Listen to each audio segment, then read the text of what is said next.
Last year, I bought this ridiculous house, and while owning a home has been a wonderful, pleasant experience, buying a home was not. Buying a home was pretty miserable.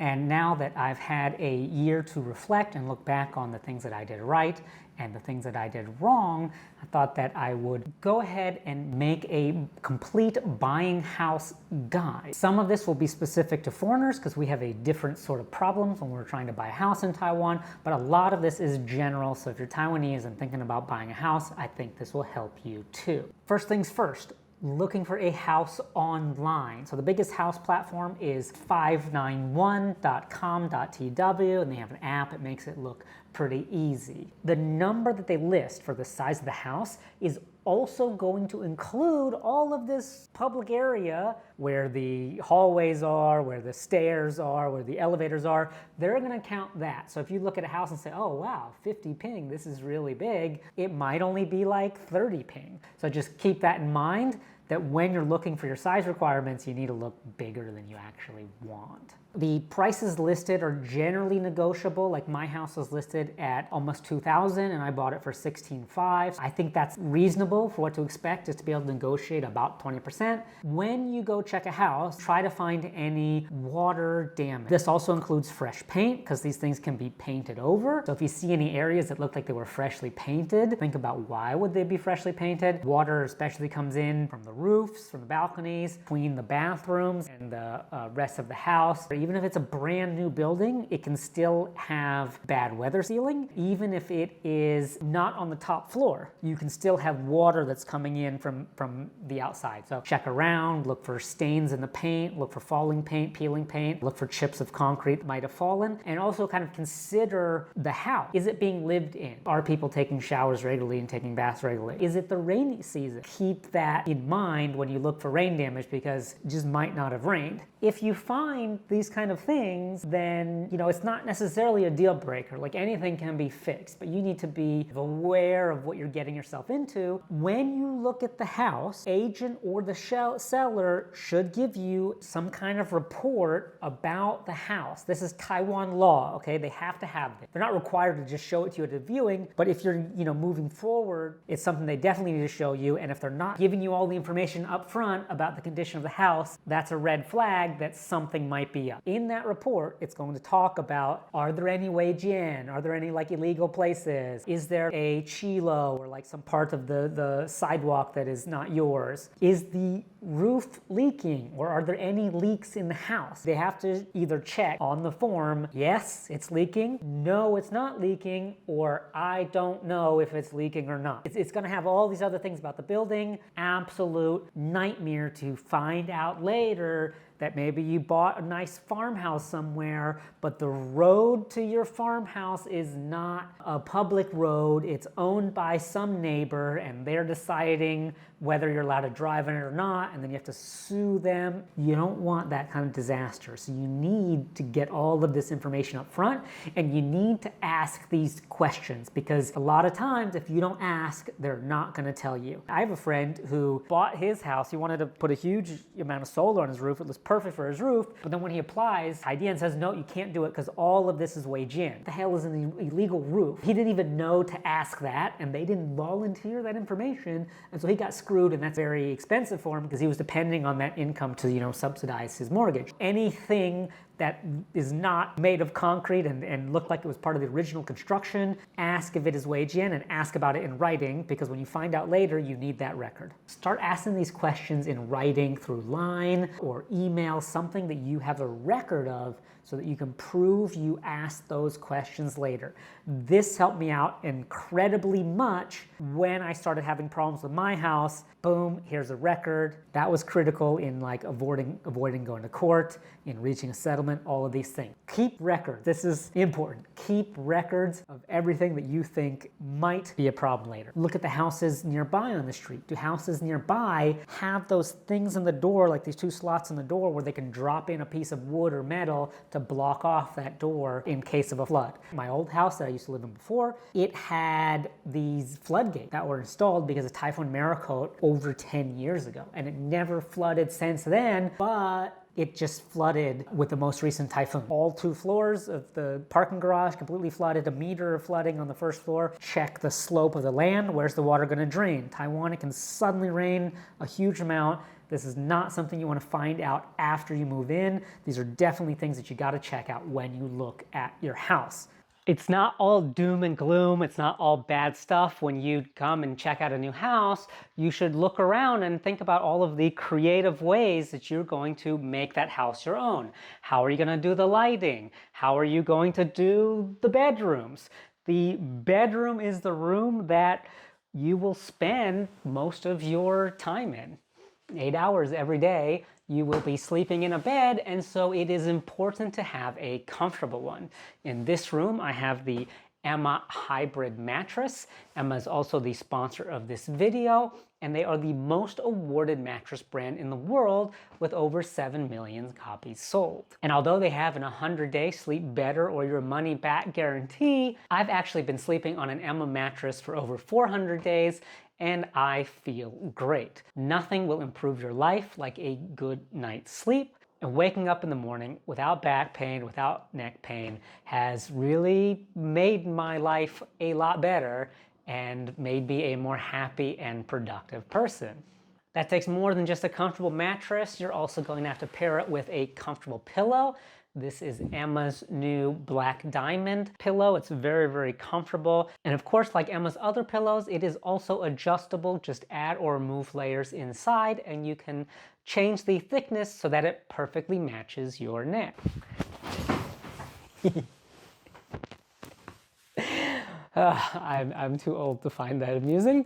Use discount code xiaofei. There's a link in the bottom and get 10% off any other deals on the website. Thanks a lot to Emma for sponsoring this video. And now let's go back and finish buying our house. So if you find a house that you like, it's the right price, it's the right location, it's the right size and shape, the condition is something you're comfortable with, whether you don't want to do any work at all or you need to do a lot of renovations, it's what you're looking for. If you find that, then the next step is to sign the papers so that you can start moving towards getting a loan and closing on the house. So you're going to sign a document. It's going to require some kind of a down payment, be like 100,000 NT or 50,000 NT. It goes towards the agency. Now remember, by the way, the agent doesn't work for you, okay? Agents work for the seller. Anyway, you're gonna sign a piece of paper with them, sure that it's all like conditioned on you closing the house, so that means like, you know, you get the loan. And if you don't, like if the bank doesn't give you that loan, that's canceled and your money is refunded. And typically this will be like 3 months or so. During that period,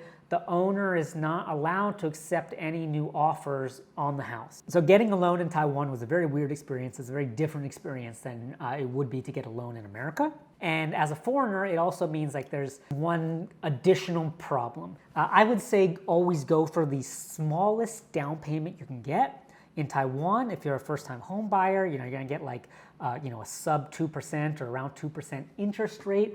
That's much lower than any investment you could get somewhere else. So you're much better off getting the maximum mortgage you can get, and then if you have any extra leftover money, go invest it somewhere else. If you're Taiwanese, probably the maximum loan you could get is 80%. If you're a foreigner, you're looking at 70 to 75%. But if you're buying farmhouse or farmland or something that has like weird zoning on it, you might only be able to get 40 to 50%. Check if it's legal. It might not even be legal. The way a bank will evaluate farmland is based on the return you can get of the productivity of the land. How much rice can you grow on that land? And that's gonna be the value. But then when people sell farmland, they just make shit up and they just put a bunch of zeros on the end of it. And they're like, oh, wow, well, how about 10 million NT? That sounds good. They just make things up and it's not going to match what the bank agrees to, right? The houses are overpriced,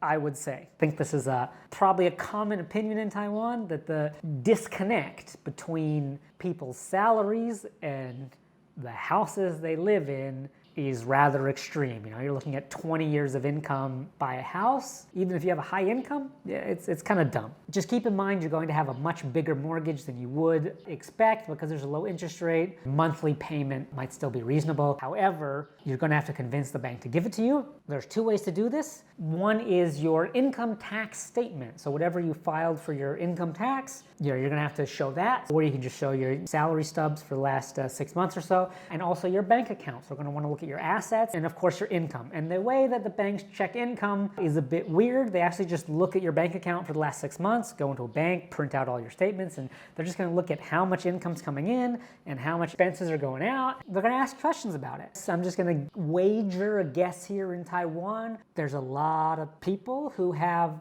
income under the table, like non-taxed income, and a lot of cash coming in. The banks are just very used to it and accepting it, so they're just like, oh, well, okay, we don't even need to see whatever your tax return is. Let's just check out your bank account, see how much money is coming in and out. Doesn't matter where that money comes from. Keep in mind that's what they're going to look at. So like, prepare your bank account. Like, just make sure that like it looks good. I'm not saying like commit fraud with a bunch of fake transactions and things like that. What I'm saying is just think about the timing when you're going to purchase your house, and think about the timing of your expenses and your income and things like this, and do it at a time where it's not going to be super messy, because if it's super messy, that's going to raise red flags with the bank. But if you have steady income coming in, steady cash coming in, whether it's from a business or whether it's from an income or from an investment, it doesn't matter. They're going to like that. If you're a foreigner and you have a revenue overseas, they are not going to accept that. If you're like working at a company in America, you're a remote worker or whatever, and you're getting maybe a very good salary, but it's going to your bank account in America every month, and you're just spending it off your credit card or whatever here, take that money and start transferring it monthly into your bank account in Taiwan. And so make sure you have at least 6 months of that money just being transferred here every month, and then you can explain it with your salary, and that counts. That's totally acceptable, but they're not just going to accept like, oh, here's my foreign bank and look at this money coming in all the time. And not all banks are going to give foreigners loans. So if you're a foreigner, so you walk into like CTBC, they're going to laugh you right out the door. Like, hey, I'm a foreigner. I have a Yongyo Jilio Zheng. I live here. I'm going to get a loan. No, they're not going to give it to you.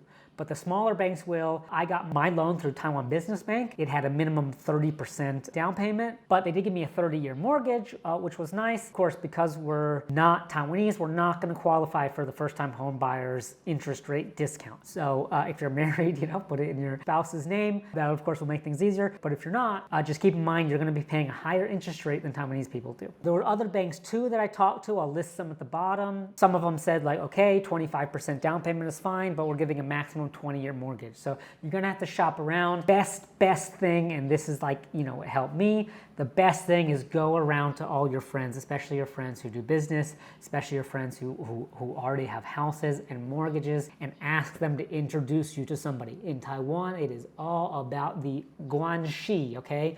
If you are introduced, it saves you half the time. Serious, just like people are suspicious, especially, you're a foreigner, people are suspicious, people are uncomfortable doing all the paperwork. Without some kind of introduction, I think a lot of times you go in, people look at you, they say you're a foreigner, maybe they've never done it before, they think it's going to be a lot of work, they think it's going to be a hassle, think they might not succeed, and so they just immediately tell you no, even though they could probably get you that loan. So if you can find somebody to introduce you, that's the absolute best way to do it. You're in Taiwan, you have to do it the Taiwanese way.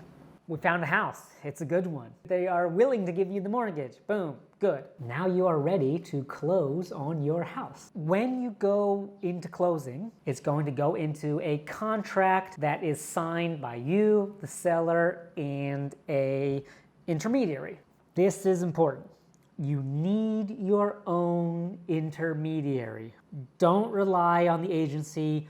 Don't just bring a friend, right? Find a daishu, somebody who is not related to the real estate agency that is selling the house, because remember, they do not work for you. They work for the seller only. Pay them to accompany you to the signing. This will cost a few thousand NT. It's going to save you a few 100,000 or a few million NT, okay? Make sure you do this one step. If you don't listen to anything else, this is the thing that you gotta listen to. Hire your own daishu to come to the closing with you. If you don't, you risk what happened to me, which is that at closing, this document we talked about earlier that they're supposed to show you when you look at the house and when you start to get into the house, which just shows the details and condition and history of that house. Was there a murder in the house? Something like that. That is required by Taiwanese law to be in your contract at closing. In mine, it wasn't, right? So not everybody follows Taiwan law, and that becomes your problem later. So if you have a daishu there with you, they will help you with that. You also want to make sure that you don't sign anything that says like, oh, you're getting the house condition as is. No. You're getting the house condition as is laid out in the house condition report. And so if it says no leaks, it means there are no leaks. If it says there's no illegal structures, there are no illegal structures, and this is something that is very, very clearly laid out. If they try to attach these separate written documents, nope, do not sign that. Make sure the daishu you have, the intermediary also checks all that stuff out, because this will save you problems later. My friend Wade, he bought his house when he moved in. He was surprised to find out that the air conditioners and the water heaters and all these things weren't part of the house. They got ripped out by the seller. Especially coming from America, things that you might think are very, very obvious, like your roof is legal and the air conditioners and the water heaters and things like that are part of the house, they might not be, right? They might be something that they take with them. As crazy as that sounds, they might take it with them. And you need to know about that, because if they take it out, you might need to buy new ones. So this all needs to like go into the consideration for the house contract and the house price. And so make sure in there is something that says either the furniture is included or it's not included. And also, is air conditioners furniture? It might be. It might be. So you need to ask these questions and make it clear, because these are problems that you can have. There's also going to be a schedule for when you pay your down payment, right? It might be like first you pay a third of the down payment or half the down payment, then you pay the second half, things like that after a month. All these things go in, okay? There is also this really weird thing where the bank doesn't give you the loan until after you've signed the closing on the house. They're also not going to guarantee that they give you the loan until after they've done some kind of a credit check on you, but they won't do that credit check until after you've signed for closing. You're going to have to sign a big fat check, like say for 10 million NT, to the seller of the house at closing, because you don't have the loan yet. Then you get the loan, and then they return that check to you, and it gets ripped up, and then the bank pays them from the escrow account. And in my contract, I was shocked to find this out, because like in America, it would still be like, well, if you don't get the loan, you don't buy the house. You know, maybe this is because of the agency that I went with, or maybe this is just standard, but that was not in there. And so I could have gotten into the situation where the bank then checks my credit report and decides they don't want to give me the loan, or they give me a smaller loan, and then I'm in a situation where I still owe the full amount on the house, but I don't have the full amount from the bank. Everybody I talked to seemed to think this is not a big deal, trying to get a loan for each N1, but maybe they'll only give you Jobai or Jobai. Well, what if I don't just have an extra Usha or Ibai1 just lying around in cash to pay for this? Or what if that's the money that you set aside to do your renovations and then you don't have it anymore? And so consider your credit history in Taiwan and make sure that you're not going to run into this problem. I thought it was incredibly risky and stupid. It kept me up for a long time until that loan was approved and I could finally breathe easy. Congratulations. You have closed on your house. You found a house, you checked it out, you got your mortgage, you closed on it. Congratulations, this is your house and you're gonna move in, and this is where things get really important. Taiwan law guarantees you a 6-month window after you take possession of the house to file a legal complaint about that house. So that means that if it was leaking and they said it wasn't leaking, and you find out within the first 6 months, it's going to be much, much, much, much easier than if you find out after the first 6 months. That's your only chance to avoid court, is to find out this stuff in the first 6 months. If you're not living at that house, you won't be able to inspect it and find problems. So make sure that you get the house, at the beginning of this 6-month period. Don't take possession of the house, own it, have the deed, rent the house for a few months, and then, move in or something like that, okay? You're asking for trouble if you do that, or even if you do that, just be aware of it so that you can get all these companies to go in there and do the tests anyway to make sure that you don't have any problems, okay? Because the seller, the agent, all of these people are going to try all sorts of tactics to try to delay until that 6-month window is over, because then you're, English would say, shit out of luck. Be aware of these tactics and make sure that you get all your business done in that 6-month window. Move in the house. Be there on a rainy day. Be there when there's a typhoon. The best is to hire a leak company, and even if you don't think there's a leak, to just test everything. Finding out later is going to be more expensive than finding out earlier. Be diligent and be aware that people are trying to delay. So if they're like acting busy and they're saying, oh yeah, we'll like get back to it next month, and then delay, that is a tactic to make it not their problem. At this point, I just want to reiterate what I said earlier. Keep records. Have things in writing, like line messages, emails, take photos, take your screenshots, because stuff disappears, so make sure you have all your screenshots and things saved. That's what keeps people honest, is history of having this stuff. Houses are very expensive in Taiwan. When we compare to salaries, houses are very expensive.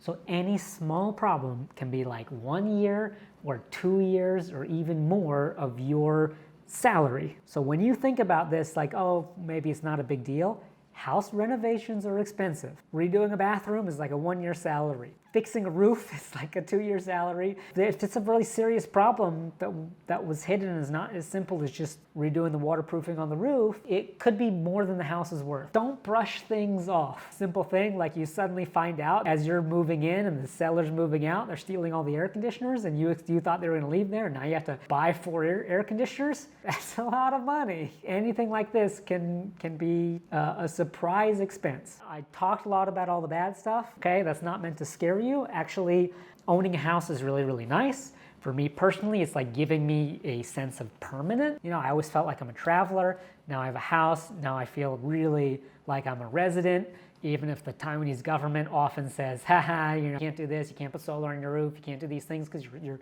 still a foreigner, even though you live here and you have a house and your family's here and all these things. Sorry, getting off topic. Having a house it's not just a house, it's a home. You care for it. Your house changes with you, you make it your own. It's actually a really, really positive experience, because you will never put the amount of love, care, money, time into a place that you're renting as you will that you own. And so it's a really great opportunity.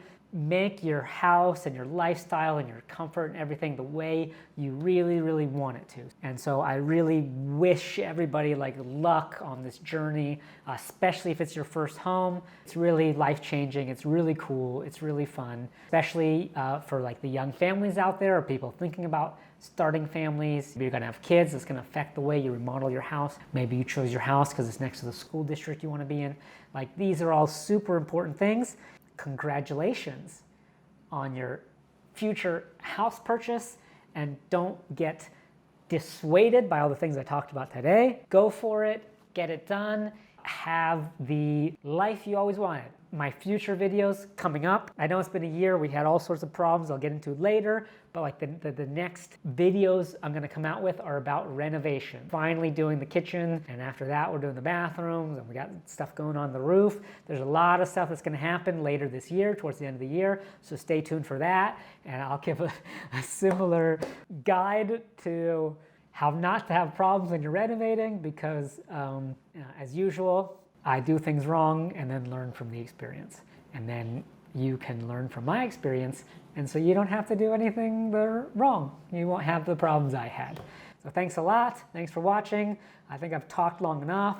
Check out for some resources in the bottom, including Emma, who thanks so much for sponsoring these videos and making my house as comfortable as I know your future house will be, but also some resources to where to find houses, things like that. If you're on Facebook, go to YouTube, because I can't put all the links on Facebook. And thanks a lot. Have a good day.